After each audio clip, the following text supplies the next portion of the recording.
At my 35th birthday party, during the cake-cutting ceremony, my husband suddenly stood up in front of all the guests and slapped me hard across the face. "Stop this drama, you idiot," he shouted. "I don't like you. Go away from my life. I will marry my assistant." The room was in shock, and my mother-in-law supported her son.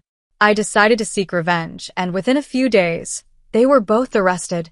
Hello, my name is Maya, and I'm 35 years old. I live in Austin, Texas, and I'm a graphic designer. As I sit here, reflecting on my life, I can't help but think about the roller coaster ride it has been. It feels like just yesterday I was preparing for my 35th birthday party, a celebration that was supposed to be filled with joy, laughter, and love. Instead, it became a night that changed everything. As the day of my birthday approached, I was filled with mixed emotions. I wanted it to be perfect, but deep down, I sensed that something wasn't right. Daniel, my husband of 7 years, had seemed distant for weeks. At times, I would catch him lost in thought, staring out the window as if he were looking for something he couldn't find. I remember thinking, what is going on in that mind of yours, Daniel? The night of the party arrived, and I was a bundle of nerves. My friends and family gathered at our home, and I wanted everything to be just right. I had spent hours arranging decorations, picking out the perfect cake, and making sure there was enough food and drink for everyone. I wanted this to be a celebration that people would remember. "Wow, Maya, everything looks amazing," my best friend Olivia said as she walked through the door, her eyes sparkling with excitement. "Thanks, Olivia. I just hope Daniel likes it," I replied, glancing around for him. I couldn't shake the feeling that he was unhappy about something. Olivia noticed my anxiety. "Hey, don't worry. It's your birthday. Let's enjoy the night." She grabbed my hand and pulled me into the living room, where our guests were mingling and chatting. As I made my way through the crowd, I spotted Daniel chatting with his sister, Lisa. He seemed engaged in conversation, laughing at something she said. Maybe I'm just being paranoid, I thought to myself. But when I approached them, Daniel's laughter faded, and he turned to me with a tight smile. "Hey, babe. Happy birthday," he said, but I could sense the disconnection in his tone. "Thanks. Are you having fun?" I asked, trying to sound cheerful. "Yeah, sure," he replied, his gaze drifting away from me. My heart sank. Helen, Daniel's mother, arrived shortly after, her presence instantly creating an air of criticism. "Maya, dear, I think you should have gone with a different color for the tablecloths.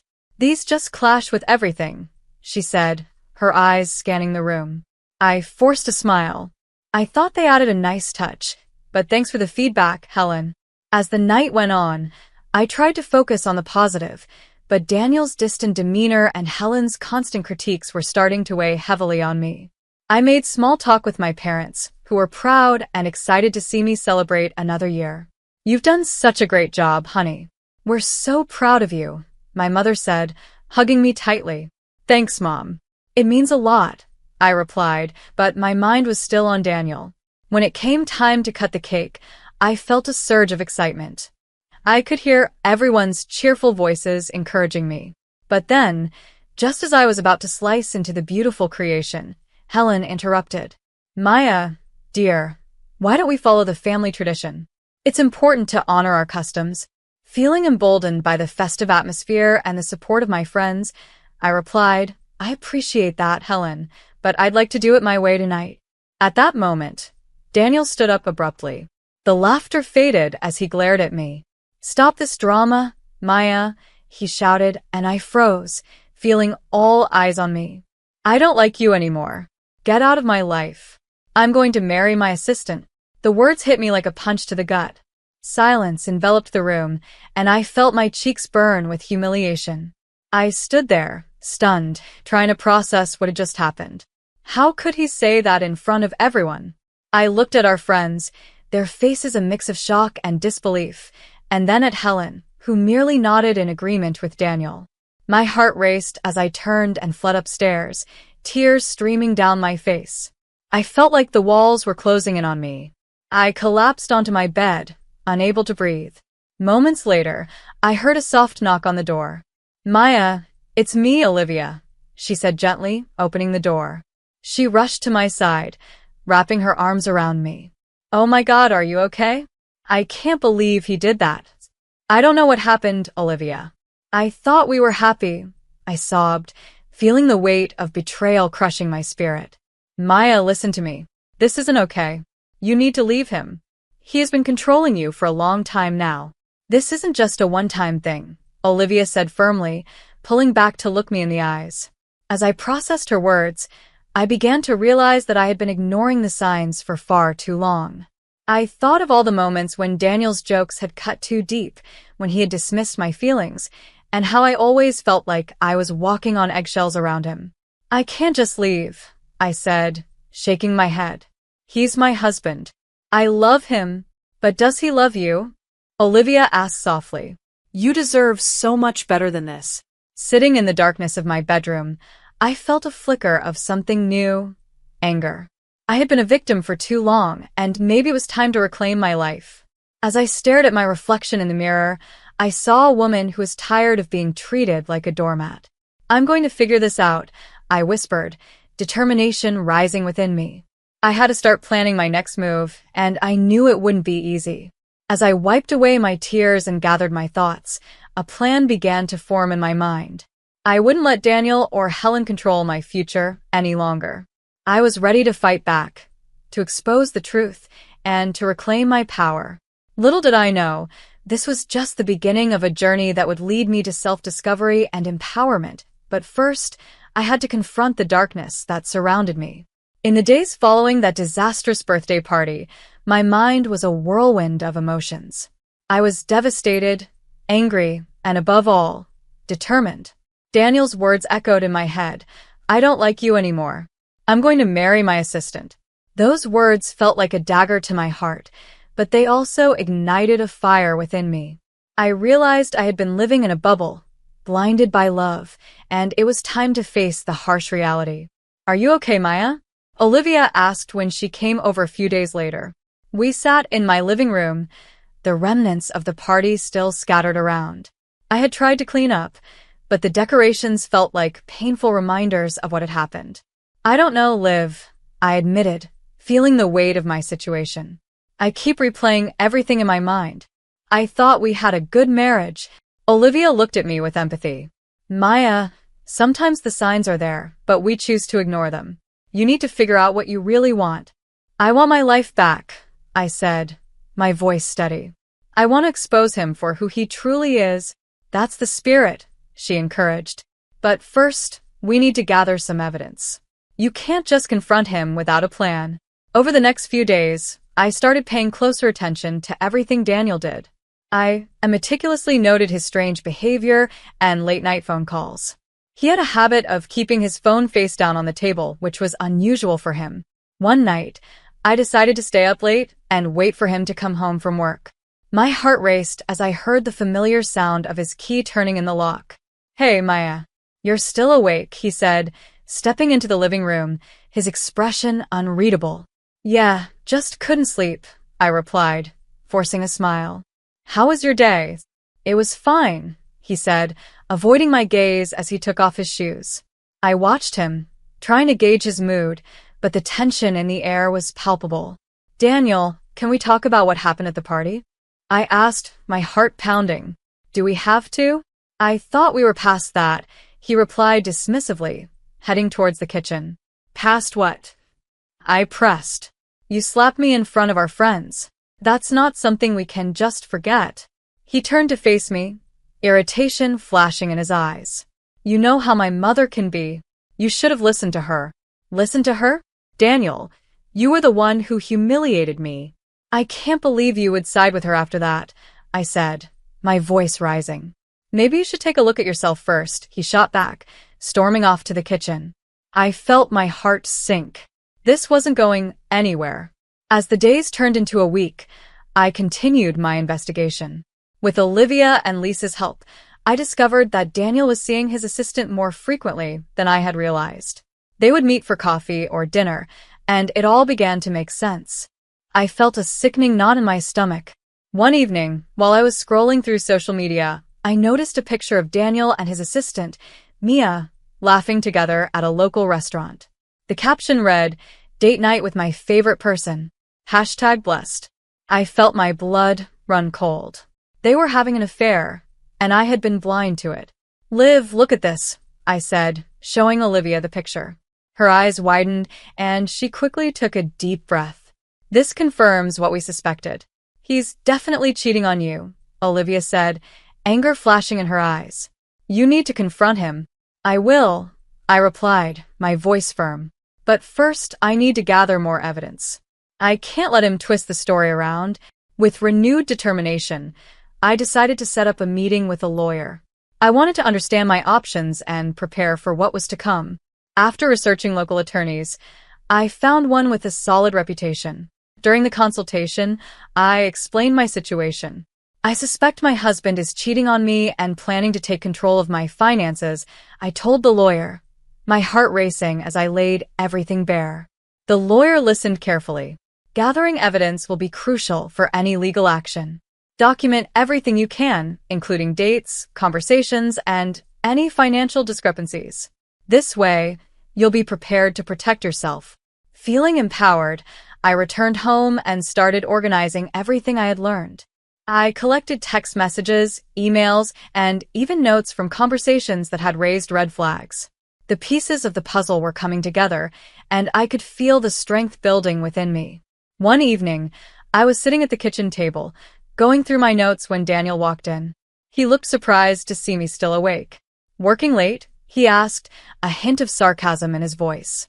"Just going over some things," I replied, keeping my tone neutral. "What things?" he pressed, stepping closer. "Just some personal projects," I said, trying to deflect. He narrowed his eyes. "You've been acting weird lately. Is there something you want to tell me?" "No, nothing at all," I said, forcing a smile. "Just enjoying my birthday gifts, you know?" "Right," he replied, though I could see he wasn't convinced. As he walked away, I knew I had to be careful. The tension was thick, but I was no longer the same naive woman I had been just weeks ago. I was ready to fight back, to reclaim my life. With the pieces in place, I prepared myself for the confrontation ahead. I knew the truth would come out, and when it did, there would be no turning back. Little did I know that the road ahead would test my strength and resolve in ways I never imagined. The days turned into a blur of planning and gathering evidence, and I felt both anxious and empowered. I knew it was time to confront Daniel about everything I had discovered. The thought sent shivers down my spine, but I had to do it. I owed it to myself to fight for my truth. One evening, after a long day of gathering more evidence, I decided that tonight was the night. Daniel had a meeting after work, and I planned to confront him as soon as he returned. I took a deep breath, trying to calm my racing heart.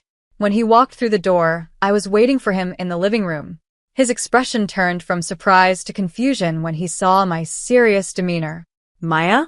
What's going on?" he asked, closing the door behind him. I stood up, gathering all my strength. "We need to talk, Daniel," I said firmly. "About what?" He was already on the defensive, but I pressed on. "About you and Mia." "I know about the affair," I said, watching his face drain of color. His mouth opened slightly, and he stammered, "What are you talking about?" I pulled out my phone and showed him the picture of him and Mia from social media. "This. You think I wouldn't find out? You've been lying to me." His eyes narrowed as he quickly composed himself. "You're jumping to conclusions, Maya. That's just a friendly dinner," he said, attempting to deflect. "Friendly? Really? You expect me to believe that? You're married to me, and you're flaunting your relationship with your assistant on social media." My voice was shaking, but I refused to back down. "Look, I can explain," he began, but I cut him off. "Explain what? That you've been planning to leave me for her? That you've been stealing money for my business?" The words were spilling out now, each one a release of pent-up frustration and betrayal. His expression shifted from surprise to anger. "You don't know what you're talking about, Maya. This is all in your head. You're just being paranoid," he snapped. "Paranoid? Is that what you call it?" "I have proof, Daniel. You're in way over your head, and I won't let you manipulate me any longer," I retorted, my voice gaining strength. "Manipulate you? You think I'm the bad guy here?" You're the one who never listens to me or takes me seriously, he shouted, his face flushed with rage. I stepped back, the intensity of the confrontation overwhelming me. You're right about one thing. This isn't working. You've been controlling and emotionally abusive. I deserve better than this. I felt a sense of liberation as I spoke those words. Daniel's face darkened. You think you can just walk away from this? You're nothing without me. You'll regret this, he warned, a menacing tone creeping into his voice. I won't regret standing up for myself. I've spent too long being treated like I don't matter. I'm done being your victim, I said, feeling the weight of my resolve. I'm taking action. His eyes flashed with anger, but beneath it, I saw a flicker of uncertainty. You think you can take me on? You have no idea who you're dealing with, he sneered. I know exactly who I'm dealing with, I said. A coward hiding behind manipulation and lies. At that moment, I realized that the confrontation was only the beginning. I had the power to expose the truth, not just to Daniel, but to everyone who had ever doubted me. I would no longer allow him or his mother to dictate my life. With my heart racing, I stepped toward the door. I'm contacting a lawyer and gathering everything I need. This isn't over, Daniel. You can't silence me anymore. As I walked away, I felt an overwhelming sense of relief, mixed with fear. I was stepping into uncharted territory, but I knew I had to keep moving forward. I would reclaim my life, no matter the cost. The road ahead wouldn't be easy, but I was ready for the fight. The turning point was near, and I could feel the momentum building within me. I was determined to not only expose the truth, but to embrace my newfound strength. After that intense confrontation, I felt a surge of determination coursing through my veins. I had finally stood up for myself, but now I needed to follow through. The next day, I met with my lawyer to discuss my options in detail. As I sat in her office, I could feel the weight of the world lifting off my shoulders. Maya, it's crucial to gather as much evidence as possible. You mentioned financial discrepancies, she asked, her eyes focused on me. Yes, I suspect Daniel has been embezzling money for my company. He's always had access to our accounts, I explained, feeling a mix of anger and resolve. Let's start by obtaining bank statements and any correspondence related to your business. The more proof we have, the stronger your case will be, she advised, jotting down notes. As I left the office, I felt a renewed sense of purpose. I spent the next few days digging through documents, bank statements, and emails, searching for anything that could help me build my case. Every time I uncovered a new piece of evidence, my resolve grew stronger. With Olivia and Lisa by my side, I discovered that Daniel had been diverting funds from my business account into a separate account for months. The betrayal cut deep, but I channeled my pain into action. I knew I had to be prepared for the inevitable confrontation with him and the fallout that would follow.